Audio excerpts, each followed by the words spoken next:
Мен осы облыстың Абай ауданының азаматымын. 1948 жылы туғанмын. Абайдың Бірлік деген колхозы болған, сонда туғанмын.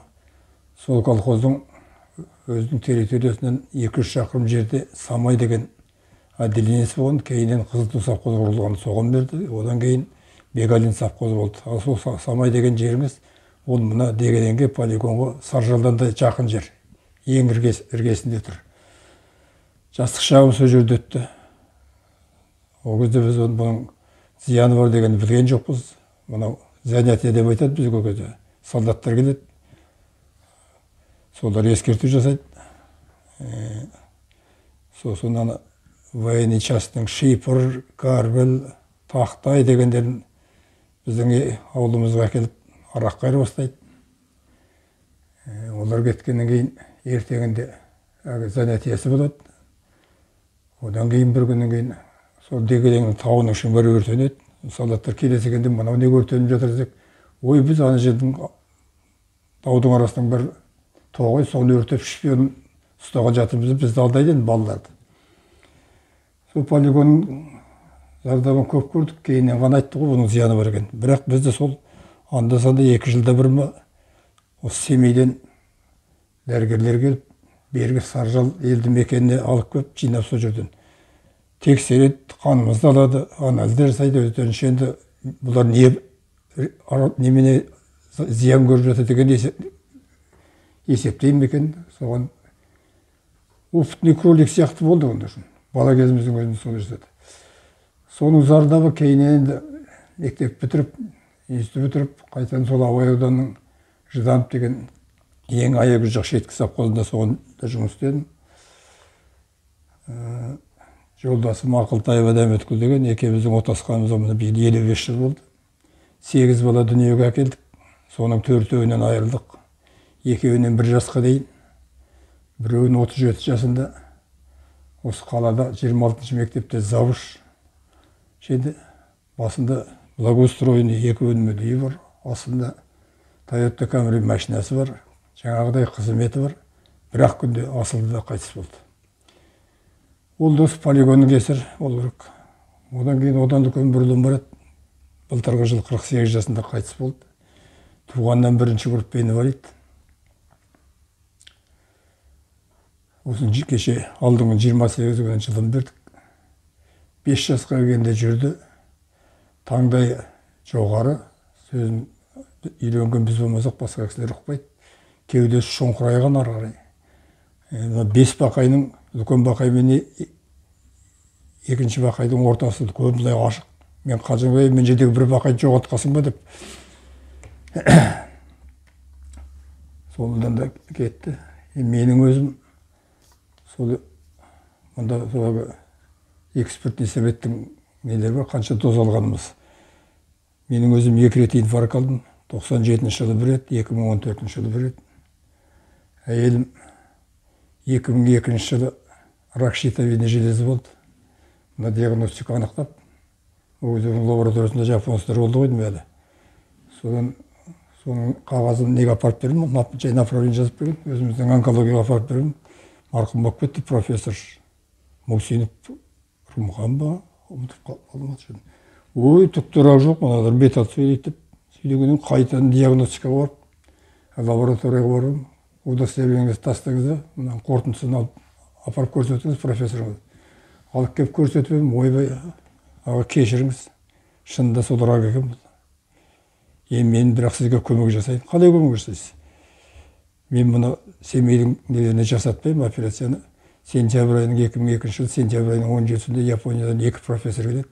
Соларға жасатуға көмек жасаймын. Менің нем сол болсын. Сіз басында мен не жасадым, соның кешірімнің өтеуі болсын. Жарайды деп, телефонымызды тастап ауылға кетіп қалдық. Сентябрьдің 16 күні шақыртты. Келдік, жатқызып, сол 2 профессорға операция жасадық. Сондағы жаңағы жігіттер біздің мектептегі жаңа барған мұғалімдер сияқтанған жап-жас, сыптығырдай, ешқандай артық қарын андай мындай біздегі сияқтанған жоқ. Жап-жас жігіттер. Түнгі сағат 12-нің кезінде звондады. Менің ана бағана пациентім қалай. Бізде ондай жоқ қой түнгі сағат 12-де. Қандай жақсы өзіміз керемет резерв болдық. Содан бір жыл екінші группа инвалид берді ол кісіге. Одан кейін 3 жыл үшінші группа берді. Содан кейін мына Қалақовтекке барғанда 5-ші жыл дегенді алып тастады. Сосын мен ойладым, бұл раққа бермегенде кімге береді деп отыра қалып облыстық птекке заявление жазып едім. Облыстық птек бір айдан кейін шақырды. Ол прокуратураның жанында екен. Өскемен көп жөнделмейді. Содан кейін комиссияға салып қарады, айтты, қалай жасағансыздар енді. Бір жерде ештеңе қалмаған. Не химия алмағыз, не улуш алмағыз. Мынандай ракта мынандай таза құтылу қалай неткіздер? Сосын мен шынымды айттым, осылай Японияның профессорлары. Ал бізде болса ол ең болмағанда бір табырда бір жаңа қалып қойып, қайтадан өсіп, қайтадан химия алып, свет, луш алып, қанша білмейді, сол мінекей одан бері 20 жыл өтті. 20 жыл айтуға аман есен, бірақ 5-ші жылға кетті, инсульт алды ол содан кейін. Сол инсультпенен қазір 5-ші жылға айналды. Үйдің ішінде ғана мына жер шынтақ тірейтін балдақпенен жүріп туалетке барады, есік алдында сүйеп шығарам таза ауаға. Сол қазір менің өзім жағдайым, жасым 75-ке келсе де, сол кемпірді күтіп жатқаным. Енді қазақша айтқанда сыртқа шықса батырмын, үйге көрсем қатырмын деген сияқты жағдайым. Әйелімнің істейтін бәр шаруасы менің мойнымда. 3-4 мезгілік тамағы, оның жуатын кірі, оның ваннаға түсіретіні, ол сөзде аттық жоқ. Қайтеміз енді. Балалар бар, балалардың бәрі бөлек шыққан, түгелдің жұмысы бар, өздерінің кішкентай балалары бар, өз балаларының өзі шешелеріне жұмыс істетіп, етегіне ұстап, кухняға барса, кухняға, анда барса, анда барып. Сондықтан сол пока өзім мүмкіндігім барда да сол қарап, сөйтіп өмір сүріп жатырмыз. Мында да енді барлық документтер бар, жаңа қайтыс болған ұлдың несі, бірінші групп инвалидтігі алған дозаларымыз. Ұлыңыз, екінші ұлыңыз 48 жастағы. Неден қайтыс болды? Ол түнгілік кешкілік сағат 5 пен 6-ның арасында тамақ ішемізде, кешкі сағат 8-дің кезінде бір-бірге айран ішемізде. Бұрын құрылтқа барып жүргенде қалыптасып қалған ғой. Содан кешкілік айран ішкен, жатқан, таңертең шай дайын болғанда өзі келетін, беті қолын несін жуып. Аяғы сау, аяғы несіп жүреді, бойы қысқа, салмағы аз. Сосын шайға отырдық, кемпір екеуміз.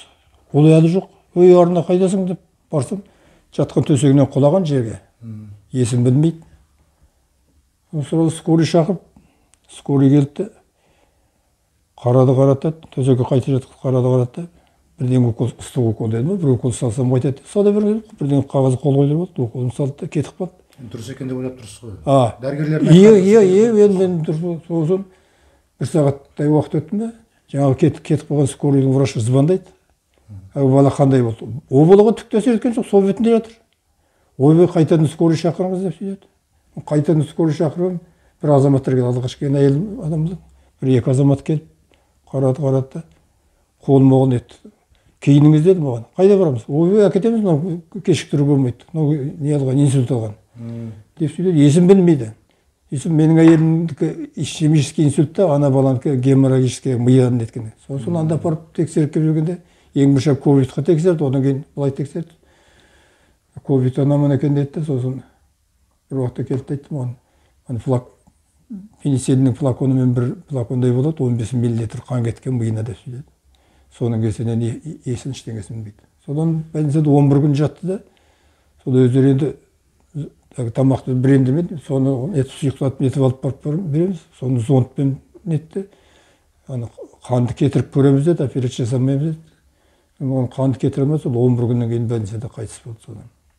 Ол да сол полигонның несі, соның ауруынан кетті.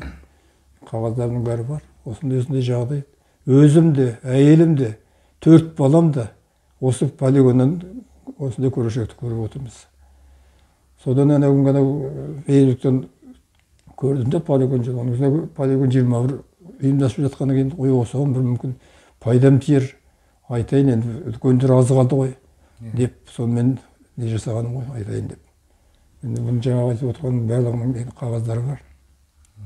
Менің өзім әйтеуір сол инсульттан аман қалдым, біреуі сол Абайда жүргенде алдым. Инсульт алған, инфаркт алғаныңыздың өзі, енді Құдай өзі көрсін рахат болған. Құладым, құлап бара жатқанын білдім. Одан кейін бар ғой, еш жерің ауырмайды, бір рахат дүниеге келеді екенсің. Ештеңе білмеген едік ме? Әшейін бір рахат дүниеге кірдім, бірақ нені білмейсің. Еш жерің ауырмайды да қандай. Соның қанша уақытта есін білмеген білмеймін, әйтеуір дәрігерлер больницада. сосын сол біраздан кейін барып есімді жинадым. Неше минут өтті, сағат өтті, маған жеткен білмеймін. Одан кейін екінші инфаркт мына зауышылым қайтыс болғанда содан енді ауыр ғой. Соның әсерімен болды ма деп едім, соның әсерімен екінші инфаркт алдым. Диагностикаға барып отырдым, қарап жіберді, кардиолог. Сіз ана кушеткаға жата тұрыңыз деді, дәріні шайна деді, сөйтсе ол аспирин екен. Сол прямо диагностиканың кабинетінің ішінде. Сол күн сол өздері скорый шақырды.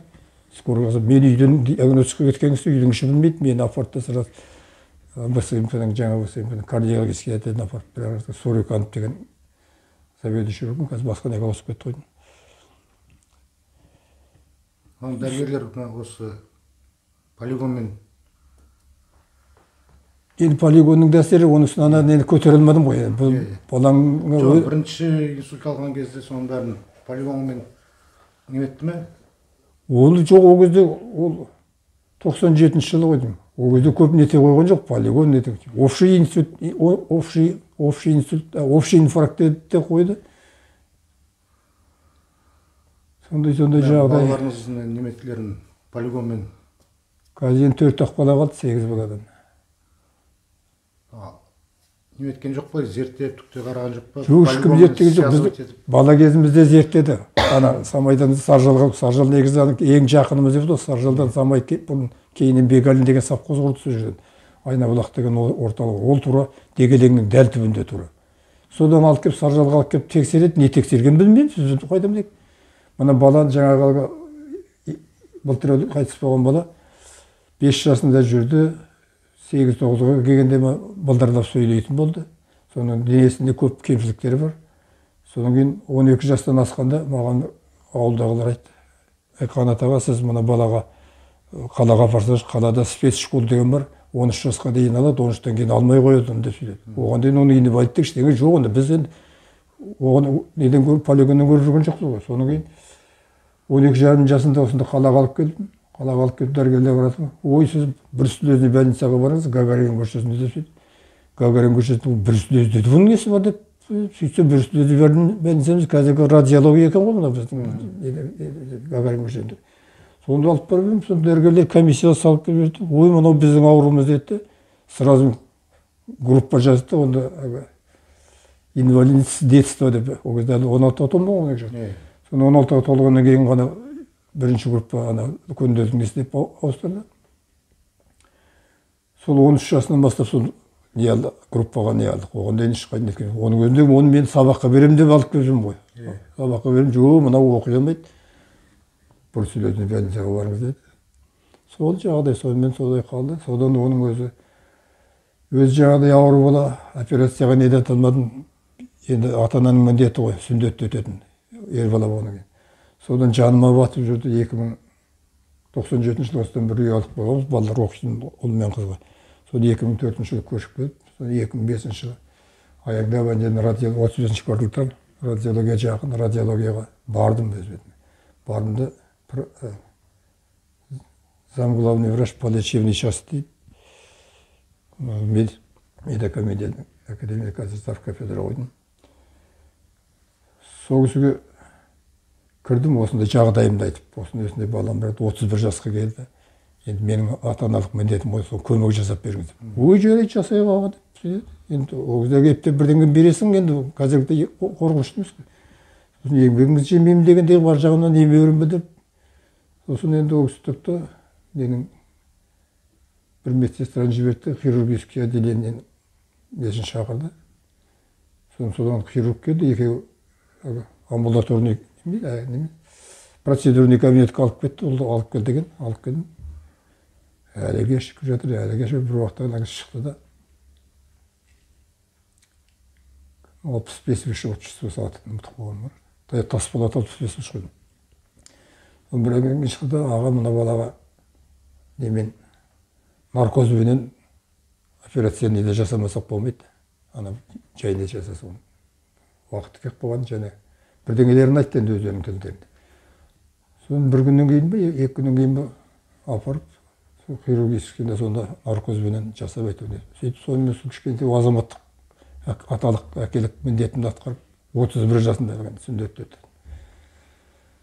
Сондай жағдайлар бастан кешкен. Ана енді кезінде солдаттар келіп ана полигон жарылып жатқан кезде сіздерді қарады дейсіз, қандалды дейсіз, ол бір Оны біз содан результаттарын бірдеңкелерін сізге түкте айтқан жоқ, иә? жоқ, түкте жоқ. Самайдан өздері машинамен келді. Содан сол Самайдың балалары бір совхоздың отделениесі ғой енді ол. Кейіннен бегальный совхоз болып қалды. Қызылту оны бегальный совхоз деп. Біз Қызылтуға бергенбіз бірлік совхоз.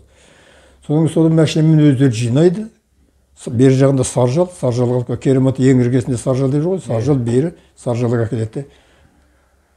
Сол амбулаториясы ғой дейміз, сол баламыз біз.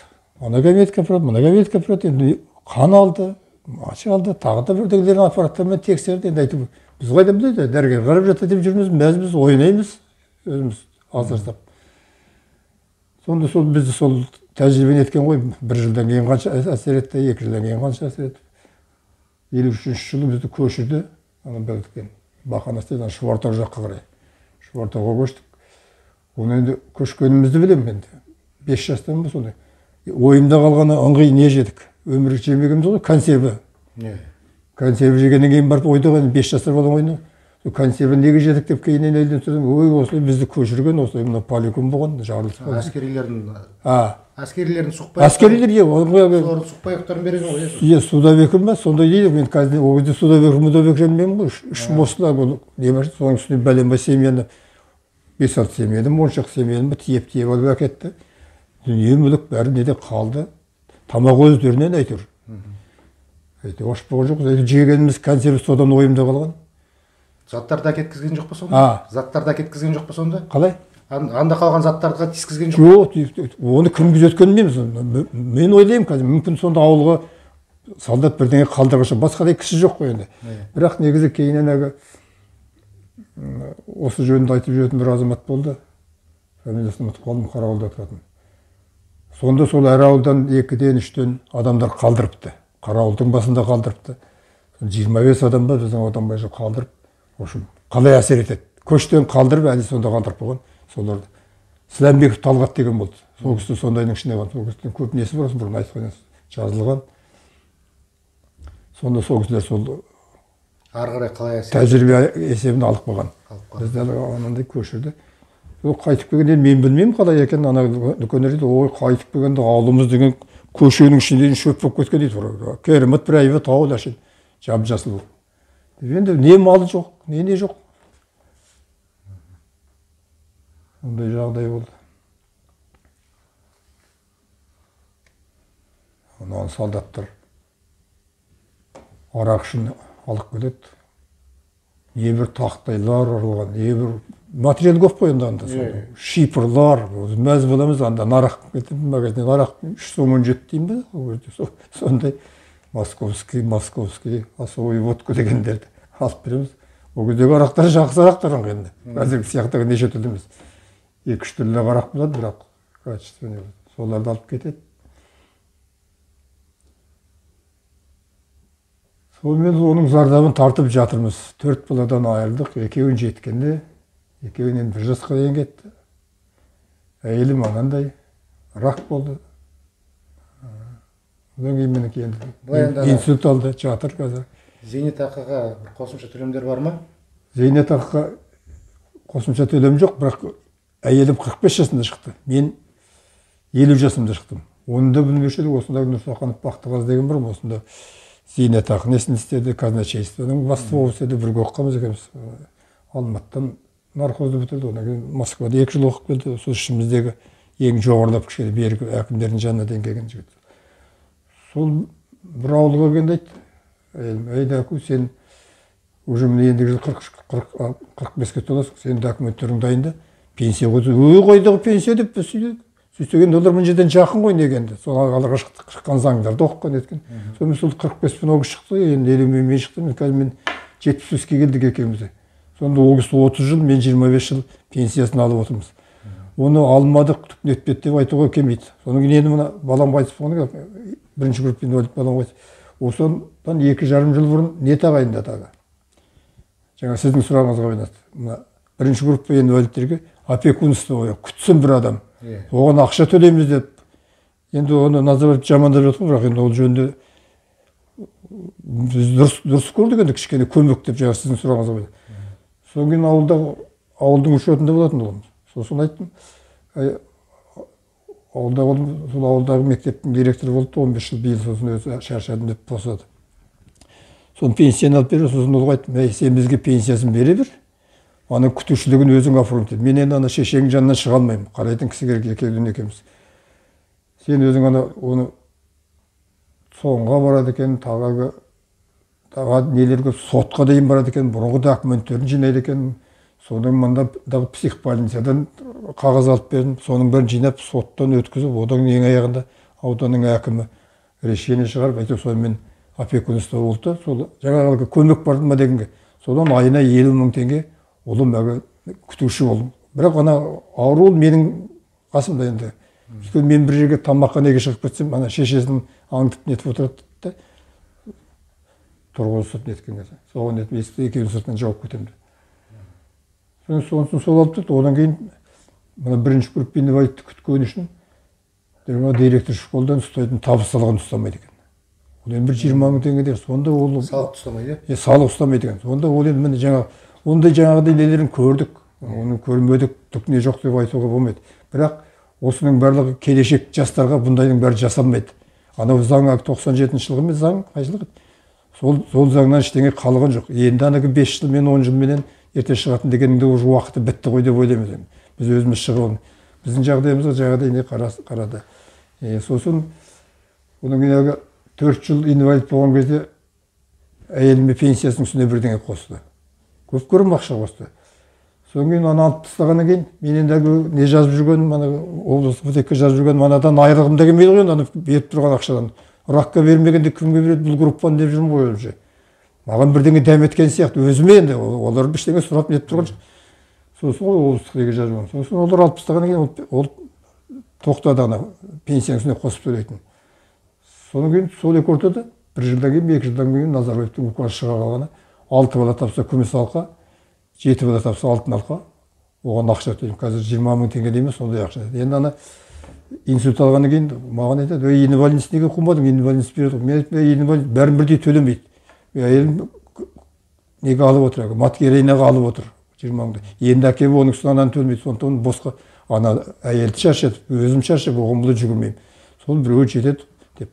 Ана ауылдас құрдастарыңызды осындай жастар шықты ма зейнетке, или олар? Шықты. Бәрі шықты солай. Енді мынаған айтуға болмайды, бірақ сәпсім қатысы жоқ адамдардың да шыққанын білемін мен енді оны. Соған қол жеткізді, таныстар арқылы, арқылы, сонымен сәпсем басқа облыстың адамдарынан да шыққандар. Осыған қосылып кетіп, е? Енді жаңа документ дайындаса болды, сотқа бірдеңе деді, ол кездерден бәріне ғой. Енді оны қылған айтмыз. Біз ол жаңағы қосымша ештеңе төледі ме деген нәрсені төледі, енді оның несін жоққа шығарылмаймыз. Ерте шықтық пенсияға, сол ерте шыққанымыздың арқасында да шығар, біріміздің қазір сүйеу болып 75 жасқа келсем де сол үйдегі әйелдің жұмысында, еркектің жұмысында қоса атқарып отырған. Соған да тәуба дейміз енді, бір-бірімізге сүйеу болып қарайтындай Алла денсаулық берсе деп нетеміз. Менің өзім алдыма қойған мақсатым қазір сол кемпірімді күтетіндей жағдай берсе екен деп тілеймін. Мен ауырып қалмасам екен деп тілеймін. Енді анау құдайсыз сөйлеу болмайды ғой. Балама да арғы ішімде, арғышымда. Өлімге кім болса да қимайды ғой, бірақ ертең бізге тықпасақ, жасымыз келіп қалды, бізге тықпасақ мынау қалай болады? Пенсиясы бәрі бар, пенсиясы үшін қарауың, бірақ ата-анасындай қаралу мүмкін ғой. Өнелері де, келіндері де мысалы.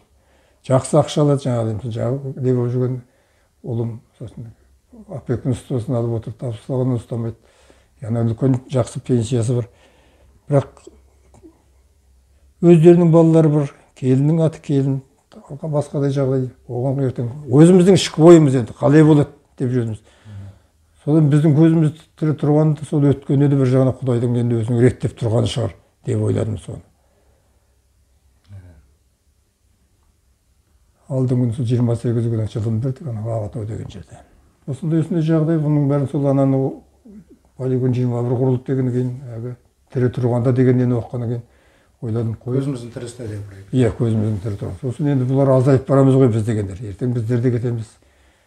сосын бұны айтатын ешкім болмайды ғой ертең. Ертең ана жоғары жаққа тіркелді деп естідім, 20 полигон 20 болды. Ертең енді ана жаққа фактілерді нелерді айтқан кезде керек болатын жер пайдасы тиер дегенменен соған еткенім ғой. Барлық документтер тұр мынада. Бұл не документтер? Не құжаттар? Мынау енді менің полигон екіншім. Мынау 97-те 7 деді, одан асырмайды екен, ана самай жақта алмай қойды. Секір, мына Авсалямовтың неткен кезі. Мынау әйелінің, мынау диагноз, рак деген диагноз нұру. Рак, жазбайды екен, мына СР деген пәле соның аты. Рак щитовидной железы деп нетіп жазды. Мына жерде жазған заболевание связано с воздействием радиации деп. Бұл әйелімнің не алған кезіндегі. Щитовидной железінің рак болғандағысы.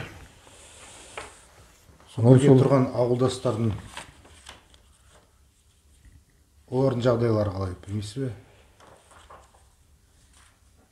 Олар да солай жүріп жатқандар енді. Пенсияға ерте шықты, соған мәзіс. Пенсияға ерте шығып алғандарына. Енді қазір ол да нетіп қалды ғой деймін. Содан кейін жаңа тағы бір не айтады. Мынау акт смерти, мынау бір күні балам қайтыс болғаннан кейін, бір айдан ба, 2 айдан кейін мынаны қолыма алып ұстап отырмын. Мынаны ары қарай білейінші деп, ана жерде радиология деген бар ғой. Соған бардым екінші этажда. Алып барып мынаны алдына, аға, мына мен қашан қайтыс болды? Мынандай уақытта қайтыс болды, сентябрь. Вы документ дайындаңыз, сізге мынаған ақша төленеді. Ақша төленеді деген енді кім жек көреді ақша? Вы жарайды деп документтерін дайындап, сөйтсем мына неден қайтыс болған, бірінші группа инвалидті мынаған қайтыс болғаннан кейін төлейді екен. Қазір 15 мың теңгедей пенсия осыған мынаған қосылып отыр. Соны қосып отыр. Бірақ бұның жолында көбіне жасадым. Содан мына